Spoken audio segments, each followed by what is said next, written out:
¿Cómo está? Inicia temas del día. Vamos rapidito a ver nuestra pregunta en Twitter para que participe en ella. ¿Se disipará la crisis de migrantes centroamericanos con el freno que pretende ponerles Donald Trump para impedir que lleguen a Estados Unidos? ¿Dónde está la verdadera solución? Opine. Ya comenzamos. Vamos a retroceder. Nosotros vamos a entrar, quieran o no quieran, vamos a entrar hasta donde nosotros vamos, porque en Honduras el presidente que tenemos ya no nos ayuda en nada. Las ayudas que le mandan a él solo es para la bolsa de él. Vaya a los hospitales, no hay medicina, no hay camillas, no hay inyecciones, no hay nada. Allá se muere uno. Entonces por eso es que nosotros nos sentimos obligados a abandonar nuestro país para ir a buscar una vida mejor allá arriba.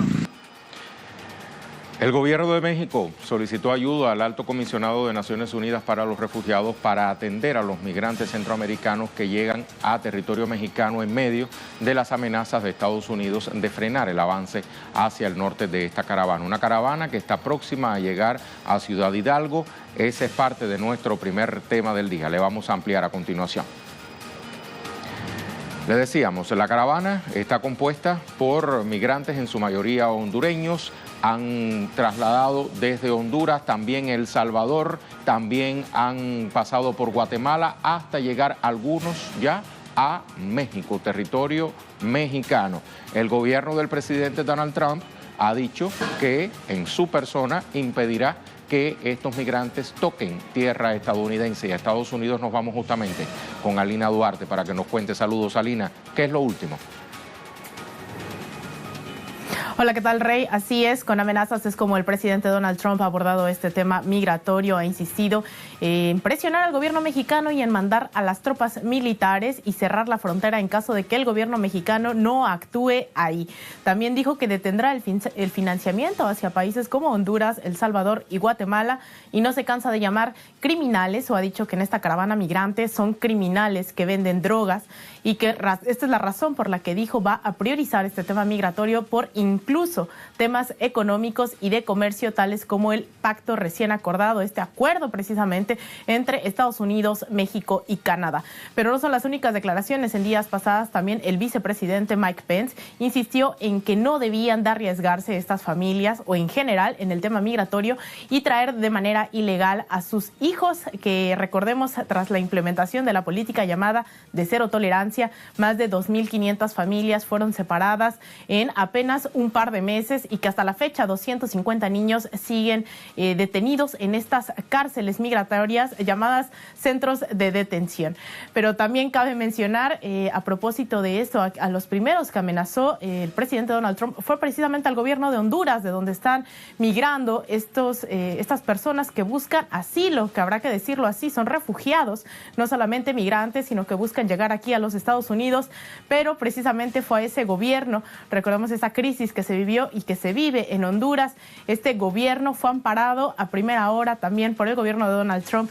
Ellos dieron su respaldo al gobierno de Juan Orlando Hernández, a quien hoy amenazan con quitar ayuda financiera si no detienen esta caravana o no forman parte de la detención de esta caravana, Rey. Muchísimas gracias, Alina, por esta actualización. Hasta muy pronto. Alina Duarte, directamente desde nuestra corresponsalía en Washington, D.C. Como le estaba encabezando anteriormente, esta caravana está compuesta en su mayoría por hondureños. Partió de la ciudad de San Pedro Sula hasta cruzar a la localidad guatemalteca de Esquipulas y posterior hacia la cabecera departamental de Chiquimula. En esta zona partieron a Zacapa, pasando por el Progreso hasta la capital del país. De ahí avanzaron por el sur a la región de Escuelca, en Rectaluleu, hacia el departamento de San Marcos para concentrarse en Tecunumán y ahora se dirigen hacia Ciudad Hidalgo en la frontera mexicana.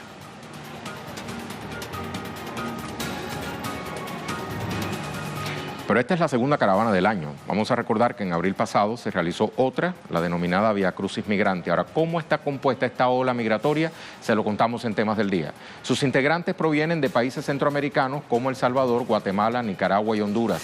Es organizada por defensores de los migrantes y busca visibilizar las condiciones de violencia y empobrecimiento que padecen naciones de Centroamérica. La integran, familias completas, mujeres con bebés en brazos, niños, jóvenes, adultos que viajan con el fin de pedir asilo en otras naciones huyendo de sus condiciones de vida de origen. Se estima que la caravana la conforman al menos 2.000 migrantes, sin embargo, cifras de la ONU dan cuenta de hasta 3.000 personas y se prevé que podrían aumentar a 5.000.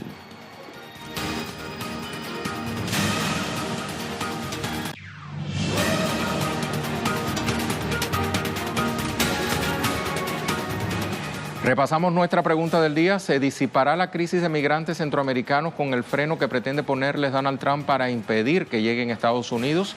¿Dónde está la verdadera solución? Opine.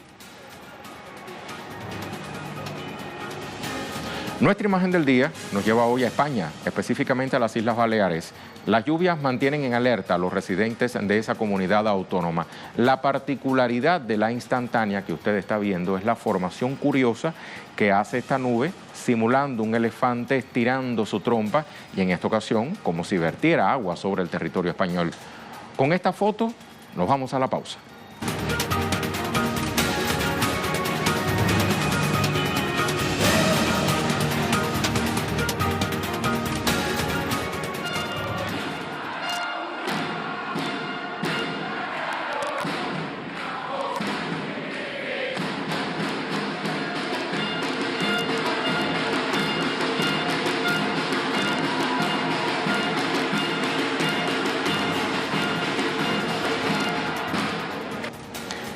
Ese es el ambiente que están viviendo los trabajadores de la Agencia Estatal de Noticias TELAM en la Argentina tras conocer el fallo del Poder Judicial que ordena la reincorporación de 138 de los 357 empleados despedidos en junio por el gobierno del presidente Mauricio Macri. ¿En qué contexto se da esta noticia?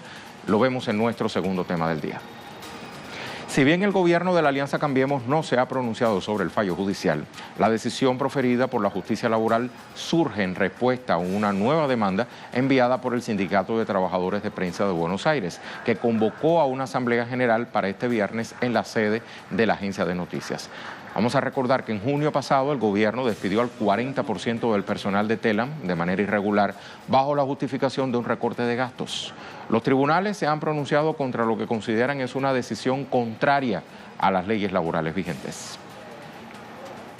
Los trabajadores y las trabajadoras de TELAM, hoy jueves 18, a través de nuestros delegados del CIPREVA, del Sindicato de Prensa de Buenos Aires, nos enteramos que salieron las cautelares donde ordena la reincorporación de todos los compañeros que presentaron en el fallo que teníamos anteriormente de primera instancia, donde se ordenaba la reincorporación de los 5 compañeros y compañeras que se presentaron inicialmente en el juzgado 22 del juez Tatarqui, y en este momento nos encontramos convocados en la puerta celebrando esta victoria, esta lucha de estos más de 110 días que llevamos los compañeros y compañeras de TELAM de paro y permanencia para lograr que nuestros compañeros y compañeras vuelvan a trabajar y volvamos a tener la agencia pública de noticias por la que tanto peleamos. Los pormenores los tiene Edgardo Esteban desde Buenos Aires. Saludos, Edgardo, cuéntanos más.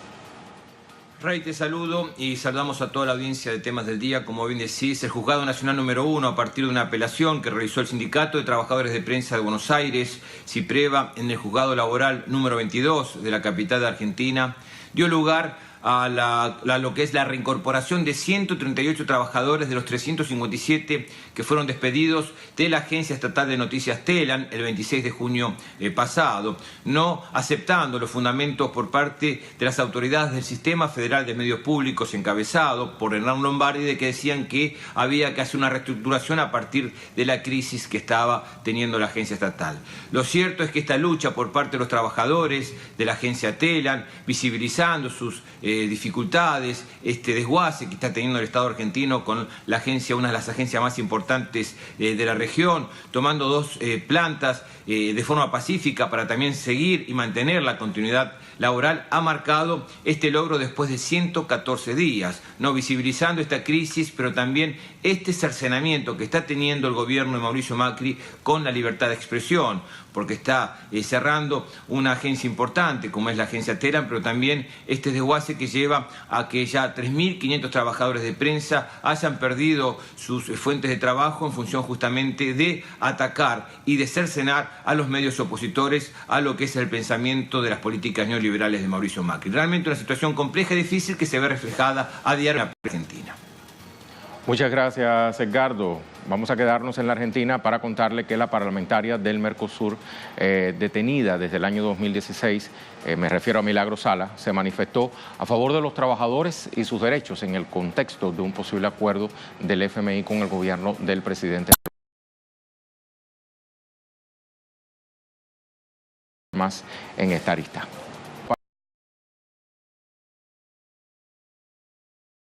Para revisar el acuerdo suscrito con el gobierno argentino el pasado mes de junio y renovado por incumplimiento el 26 de septiembre durante un encuentro entre la directora gerente del Fondo Monetario Internacional, Christine Lagarde, y el ministro de Hacienda argentino, Nicolás Dujovne.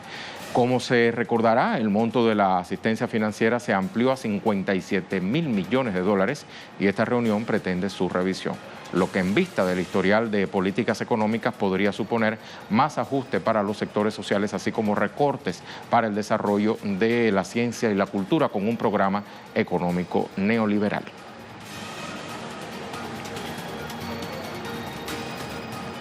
La Ley Nacional de Teatro 24800 en defensa del acceso de la cultura.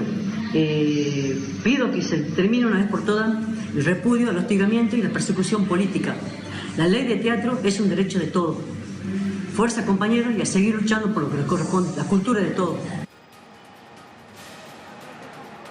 Como le contábamos la víspera, sectores diversos que forman parte del ámbito de la cultura en la Argentina se movilizaron,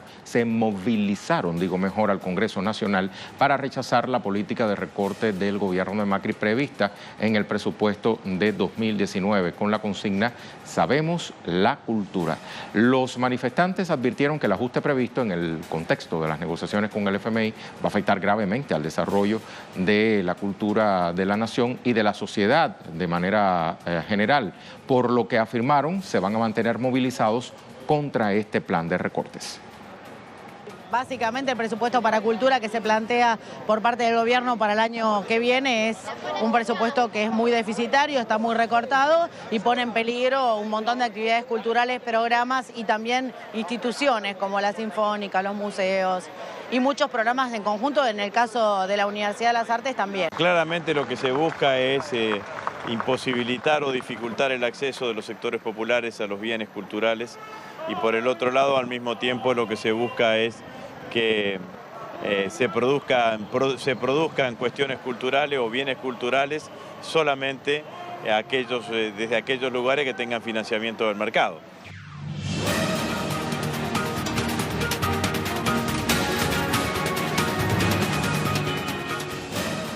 Le hablamos de otros temas que también son noticias este viernes. Revisamos las cuentas Twitter de nuestros corresponsales. Aquí tenemos la primera, Tatiana Portela desde Colombia. Pablo Beltrán, miembro del ELN, nuevamente llama al presidente Iván Duque a retomar la mesa de diálogos pese a ofensivas militares que buscan intensificar el conflicto.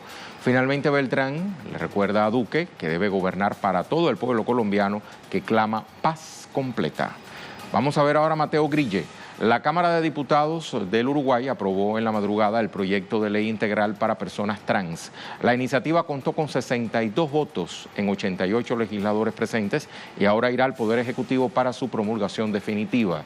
Jaime Herrera, Perú. Presidencia de ese país informa que ex juez César Inostroza fue trasladado a Audiencia Nacional de España, donde permanecerá detenido mientras se resuelve si Madrid lo expulsa o extradita para investigación como cabecilla de red criminal Los Cuellos Blancos del Puerto. Nacho Lemus, Brasil, tras el caso de corrupción en favor de la campaña de Bolsonaro, WhatsApp informa a agencias que disparan mensajes en masa contra el Partido de los Trabajadores y las cuentas asociadas fueron dadas de baja. El hijo de Bolsonaro acaba de denunciar que cerraron su cuenta. Uno de los puntos. Vamos ahora con André Vieira, también de Brasil, que nos dice: Brasil decide, luego de las denuncias contra Bolsonaro de envío masivo de mensajes falsos, el WhatsApp bloqueó centenas de miles de cuentas, lo que venía diciendo Nacho. En una reunión este viernes, el PT cobró del órgano electoral una reacción rápida por el fraude electoral. Vamos a escuchar.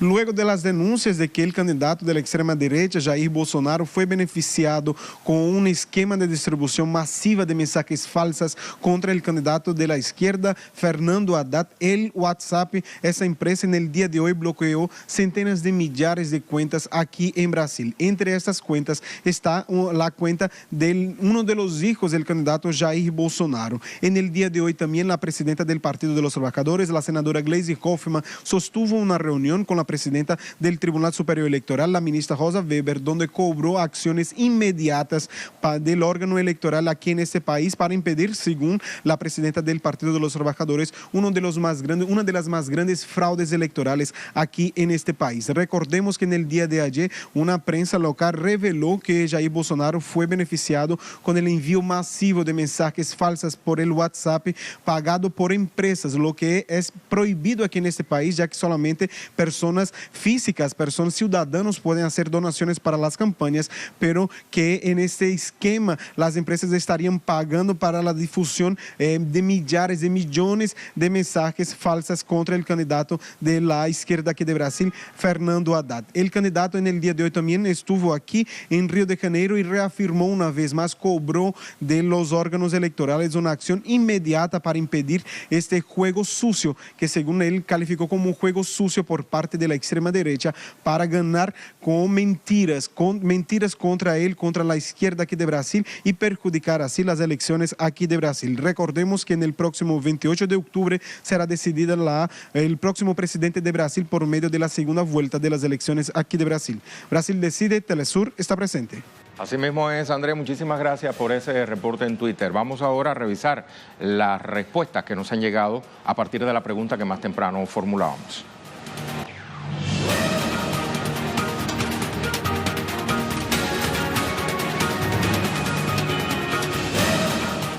Vamos a ver entonces la pregunta primeramente.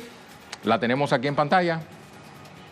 Esa es: ¿se disipará la crisis de migrantes centroamericanos con el freno que pretende ponerles Trump para impedir que lleguen a Estados Unidos? ¿Dónde está la verdadera solución? Opine. Vamos a ver una primera respuesta. Guillermo Lescano: la verdadera solución está en crear puentes. Si el presidente no se metiera haciendo injerencias sobre lo que él llama América Primero, esto realmente funcionaría. Saludos, Reinaldo. Saludos. Miguel Bolaño. Vamos ahora con Miguel Bolaño. La solución es crear nuestro propio modelo económico con inclusión social y no explotación y saqueo, sacudirnos del yugo yanqui, sacar del poder a las oligarquías vendepatria culpables de lo que pasa hoy en día y pelear por nuestros derechos. Viva la América sin los yanquis. Hoy preferimos adelantar la respuesta a Twitter para pasar a continuación al tema en desarrollo. Procedentes de Ecuador, 93 venezolanos retornan a su país de origen este viernes como parte del plan Vuelta a la Patria impulsado por el gobierno del presidente Nicolás Maduro. Denis Herrera nos tiene los pormenores desde Quito. Te saludo, Denis, cuéntanos.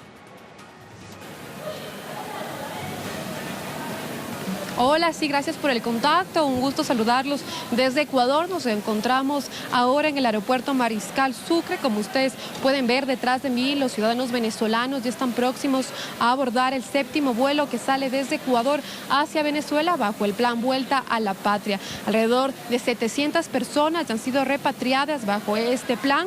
Ahora serán 93 ciudadanos venezolanos quienes volverán finalmente a su país, a Venezuela, luego de que varias denuncias de maltrato, de xenofobia y explotación laboral hayan sido públicas, no solo en Ecuador, sino en distintos países de la región. Este es el 7º vuelo que sale desde Ecuador hacia Venezuela. Las autoridades de la embajada venezolana no descartan que continúa habiendo más planes. Están confirmados ya 10 vuelos en los próximos días. Se estima que este vuelo llega a la noche finalmente a Caracas, a Venezuela. Esta es toda la información que tenemos hasta el momento. Volvemos con ustedes a estudios. Muchas gracias, Denis, por esta información. Ahora lo vamos a dejar con el video web del día, producciones audiovisuales que puede conseguir compiladas en la cuenta en Facebook de Telesur. ¿Se imagina estar encerrado en un avión por casi 20 horas sin hacer escala? Bueno, pues le invito a ver este material con el que terminamos hoy. Verá cómo el ser humano se las ingenia para librarse de esta incomodidad. Hasta la próxima.